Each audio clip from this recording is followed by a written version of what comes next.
இப்போ நம்ம சிகிரியாட மேல இருக்கோம். சிகிரியாவுக்கு மேல நம்ம இப்ப இருக்கோம். முக்கியமா சிகிரியாட ஒரு விஷயத்தை பார்த்தே ஆகணும். என்னன்னு சொன்னா சிகிரியாட வரலாறு.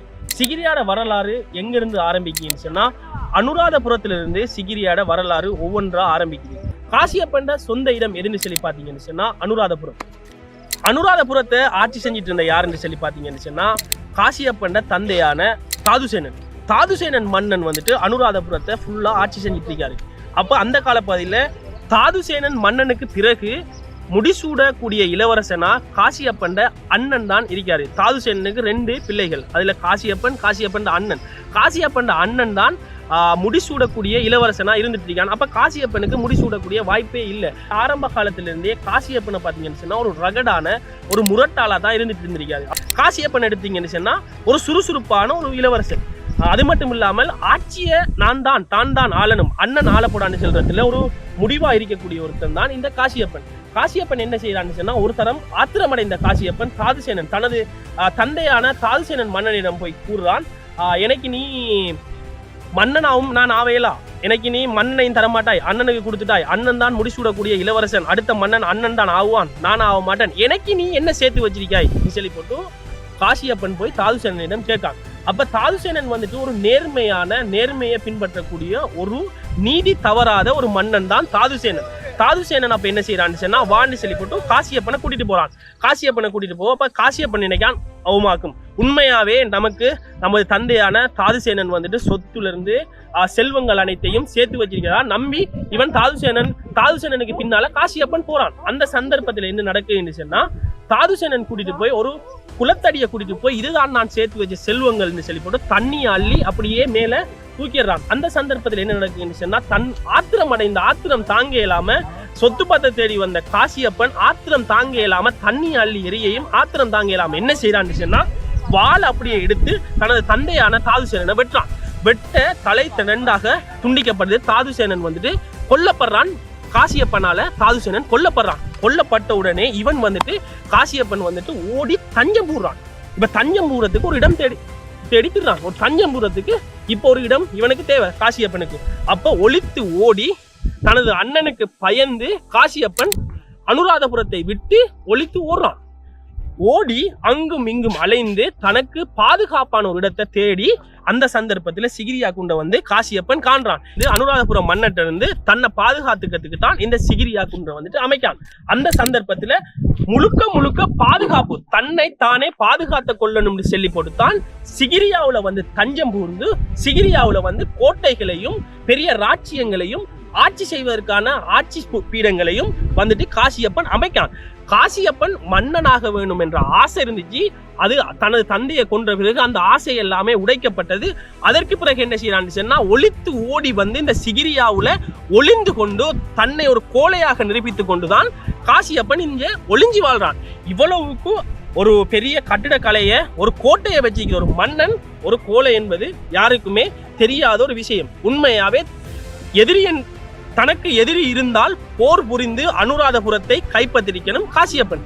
அப்படி காசியப்பன் கைப்பற்றாமல் இந்த சிகிரியாவில் வந்து தனது ஆயுள் முழுக்க ஒளிந்து கொண்டும் மறைந்து கொண்டும் எதிரிகள்கிட்ட தன்னை தானே பாதுகாத்தும் தான் வாழ்ந்து வந்திருக்கான். இன்னொரு விஷயத்தை நம்ம இவரத்தை பார்த்தே ஆகணும். நான் ஏற்கனவே நேரத்தோடைய குறிப்பிட்டிருப்பேன் மறைக்கப்பட்ட உண்மைகள் சொல்லி நீங்க பாத்தீங்கன்னு சொன்னா நான் மறைக்கப்பட்ட உண்மைகள் சொல்லி எதை சொன்னு சொன்னா ராமாயணம் குறிப்பிடுற ராவணனின் வரலாறு. உங்க எல்லாருக்குமே ராவணனின் வரலாறு தெரிஞ்சிருக்கு. ராவணனின் வரலாறுல செல்லப்படுது சிகிரியாவை ஆட்சி செய்தவன் ராவணன் என்று சொல்லப்படுது. ராமாயணமும் புராணங்களும் குறிப்பிடுது என்னன்னு சொன்னா சிகிரியாவை ஆட்சி செய்தவன் ராவணன் என்று சொல்லப்பட்டு ராமாயண குறிப்பு கூட ராமாயணத்துல இடம்பெறுது. இந்த கோட்டையை வந்துட்டு ராவணன் ஆட்சி செய்திருப்பானா ஆட்சி செய்யலையா சொல்லி நம்ம பார்த்தோம்னு சொன்னா இலங்கையை ஆட்சி செய்த ஒரு தமிழ் மன்னன் தான் ராவணன். இந்த தமிழ் மன்னனான ராவணன் இந்த சிகிரியாவை ஆட்சி செய்யக்கூடிய வாய்ப்பு இருந்திருக்குது. ஏன்னு சொன்னா சிகிரியாவை ஆட்சி செய்யக்கூடிய வாய்ப்பு ராவணன் ஆட்சி செய்யக்கூடிய வாய்ப்பு இருந்திருக்கு. ஏன்னு சொல்லி பாத்தீங்கன்னு சொன்னா ராமாயணத்துல குறிப்பிடறதால இவன் ஆட்சி செய்திருக்கலாம், ராவணனும் சிகிரியாவை ஆட்சி செய்திருக்கலாம்னு சொல்லி போட்டு நிறைய பேர், அது மட்டும் இல்லாம நிறைய வீடியோக்களும் காணொலிகளும் ராமாயணம் பற்றிய வரலாறுகளும் நிறைய குறிப்பிடப்படுது.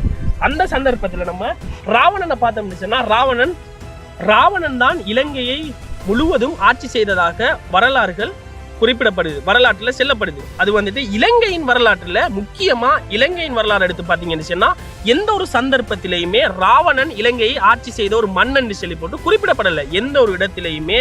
அது மட்டும் இல்லாமல் தொல்பொருள் ஆராய்ச்சி மூலமாகவோ இல்ல வந்துட்டு வரலாற்று மூலமாகவோ, அது மட்டும் இல்லாமல் மகாவம்சம் தீபவம்சம் போன்ற வரலாற்று பதியப்பட்ட வரலாற்று நூட்கள்லயோ எந்த ஒரு இடத்திலையுமே ராவணனை பத்தி குறிப்பிடல.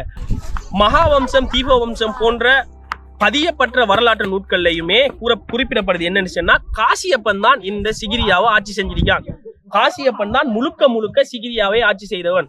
காசியப்பன் தான் இந்த கோட்டையை கட்டிருக்கலாம், இல்லைன்னு சொன்னா ராவணன் கட்டிருக்கிறதுக்குரிய வாய்ப்பு கூட இருக்குது.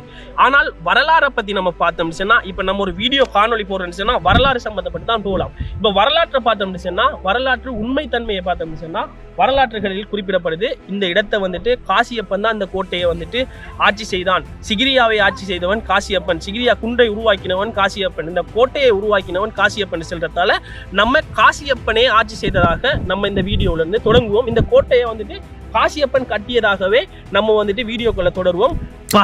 இந்த இடம் எவ்வளவு இயற்கையாகவும் அழகாகவும் இருக்குன்னு சொல்லி போட்டு பாருங்க, வேற லெவல், அவ்வளோ அழகா இருக்குது. இங்க பாருங்க வியூவை சிகிரியாட. இந்த வார வழி அப்படியே விளங்குது, எவ்வளவு அழகா இருக்குன்னு சொல்லி போட்டு பாருங்க. செல்ல வார்த்தையே இல்லை, இந்த சிகிரியாவை வர்ணிக்கிறதுக்கு வார்த்தைகளே இல்லை, அவ்வளவு அழகான செல்ல வார்த்தையே இல்லை, அவ்வளோ அழகான இடம். உண்மையாவே இந்த சிகிரியா அவ்வளோ ஆச்சரியங்களும் அழகும் நிறைந்த ஒரு இடம்தான் இந்த சிகிரியா. என்ன பெரிய பிரம்மாண்டமான கோட்டை, என்ன பெருசு இந்த கோட்டையை பார்த்தீங்கன்னு சொன்னாலே விளங்கும். எவ்வளவு பிரம்மாண்டமா எவ்வளவு பெருசா இந்த கோட்டையை காசியப்பன் அமைச்சிருக்கான். ஃபுல்லா பாருங்க, பிரம்மாண்டத்திலேயும் பிரம்மாண்டம். உலகத்தின் 8வது அதிசயம் சொன்னா சும்மாவா? இப்போ வந்துட்டு நம்ம நிற்கிற இடம்தான் அந்த காலத்தில் சபை மண்டபமாக இருந்திருக்கு.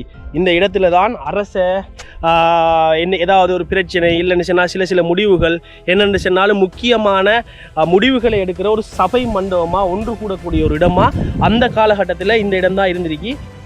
அரசன் அமரக்கூடிய சிம்மாசனம், காசியப்பன் அமர்ந்திருக்கக்கூடிய சிம்மாசனம், ராஜா அரண்மனை ஆளக்கூடியவன் எப்படி இருந்திருப்பான். இந்த இடத்துல காசியப்பன் இருந்துட்டு தான் இந்தியாவில் வந்துட்டு அமைச்சரவை, இந்த எனக்கு பின்னுக்கு விளங்குறது இது வந்துட்டு அமைச்சரவை. இந்தியாவில் எல்லாருமே அமைச்சர்மார்கள் இந்த இடத்துல ஃபுல்லாக வந்துட்டு அமைச்சர்மார்கள் இருந்திருப்பாங்க. அமைச்சர்மார்கள் இருந்துட்டு ஆலோசனைகள், மன்னர் செல்கிற ஆலோசனைகள் இல்லாட்டி சொன்னால் அமைச்சர்மார்கள் செல்கிற ஆலோசனைகளை கேட்டுட்டு இந்த இடத்துல மன்னர் இருந்துட்டு இவங்களுக்கு கட்டளை விதிச்சிருப்பான். அதுக்கப்புறம் இவங்க செயற்படுத்திருப்பாங்க. அதில் நான் ஒரு விஷயத்தை கவனிச்சேன் என்னன்னு சொன்னால், இப்போ இந்த கற்கள் இருக்குது, இந்த கற்கள்ல இருந்து மழை பெஞ்சா எப்படியும் தண்ணி வடியும்.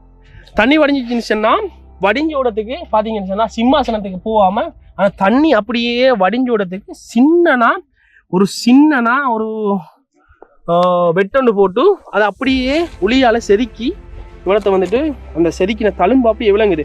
அதை அப்படியே வந்து அந்த தண்ணி அப்படியே போய் பார்த்தீங்கன்னு சொன்னால் விளங்கும். இந்தா இப்படியே செதுக்கி தண்ணியை அப்படியே கீழே போக வச்சிருக்காங்க. சின்ன விஷயத்தை கூட காசியப்பன் மன்னன் மிக தெளிவாகவும் மிக அழகாகவும் செஞ்சிருக்கான். இங்கே வந்துட்டு 10 மில்லியனுக்கும் அதிகமான கற்கள் இங்கே காணப்படுதுன்னு சொல்லி போட்டு யுனெஸ்கோவால் அறிவிக்கப்பட்டிருக்கு.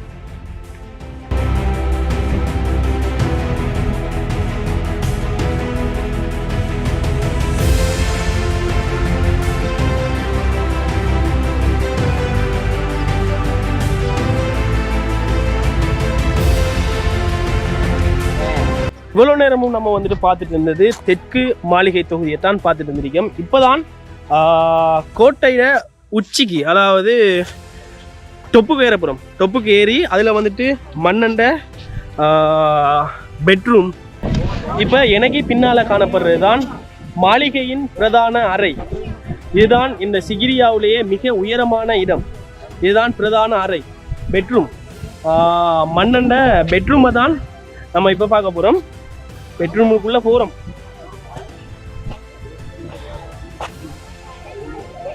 நல்ல பெரிய பெட்ரூம். பார்த்தீங்கன்னு சொன்னால் இப்போ பெட்ரூமுக்குரிய எதுவுமே இல்லை, பேஸ்மெண்ட் மட்டும்தான் ஆயிருக்கு, எதுவுமே இல்லை. இதுதான் சிகிரியாட டொப் வியூ, டொப் பிளேஸ் வந்துட்டு சிகிரியாட இதுதான். அது மட்டும் இல்லாமல் அந்த காலகட்டத்தில் இருந்து இனி உண்மையாக போய் சரியா அந்த காலகட்டத்தில் இருந்து இதுதான் வந்துட்டு சிகிரியாவிலேயே மிக உயரமான இடம்னு சொல்லப்படும் சொல்கிறாங்க.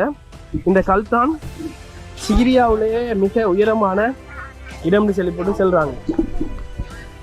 இந்த இடத்துல பார்த்தீங்கன்னு சொன்னால் இந்த கோட்டை இப்பொழுதும் சிதைவடைந்து காணப்படுது. ஆனால் சுமார் கிறிஸ்துக்கு பின் 477 காலப்பகுதிகளில் இந்த கோட்டை எப்படி இருந்திருக்குன்னு சொல்லி போட்டு கற்பனை செஞ்சு பாருங்க. சும்மா இல்லைங்க, வேற லெவல்ல அழகா இருந்திருக்கும். அவ்வளவு அழகா இந்த கோட்டை இருந்திருக்கும். ஏன்னு சொன்னா இப்ப பேஸ்மெண்ட் மட்டும்தான் இங்க காணப்படுது. இந்த பேஸ்மெண்டே அவ்வளவு அழகாகவும் அவ்வளவு நேச்சுரலாகவும் காணப்படுது. இந்த பேஸ்மெண்ட்டை பார்க்கறதுக்கே இவ்வளவு சுற்றுலா பயணிகளும் இவ்வளவு உள்நாட்டு சுற்றுலா பயணிகளும் இங்கே வராங்க இந்த பேஸ்மெண்ட்டை பார்க்கறதுக்கு மட்டுமே. அப்போ இந்த கல்ச்சர், இந்த கோட்டை வந்துட்டு சிதைவடையாமல் அப்படியே இருந்திருந்தா எப்படி இருந்திருக்குன்னு சொல்லி போட்டு கொஞ்சம் கற்பனை செஞ்சு பாருங்க. அவ்வளவு அழகான இடம் தான் இந்த சிகிரியா.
சம்பந்தமான மிகவும் சுவாரஸ்யமான விஷயங்கள் எல்லாத்தையுமே நம்ம பார்த்தோம் இந்த காணொலி தொகுப்புல. எழுதப்பட்ட வரலாறு, எழுதப்படாத வரலாறு, இங்க இருக்கிற வரலாறு, சிகிரியாவில் நான் வந்து பார்த்த விஷயங்கள் எல்லாத்தையுமே இன்றைக்கு நம்ம பேசியிருந்தோம். இந்த காணொலி தொகுப்பு உங்களுக்கு பிடிச்சிருந்தா லைக் பண்ணுங்க, கமெண்ட் பண்ணுங்க, மறக்காம சப்ஸ்கிரைப் பண்ணுங்க. மற்றும் ஒரு சுவாரஸ்யமான காணொலி தொகுப்பின் மூலம் உங்கள் அனைவரையும் சந்திக்கும் வரை உங்களிடமிருந்து விடைபெறும் நான் ரிஜாஜ் இஸ்மாயில்.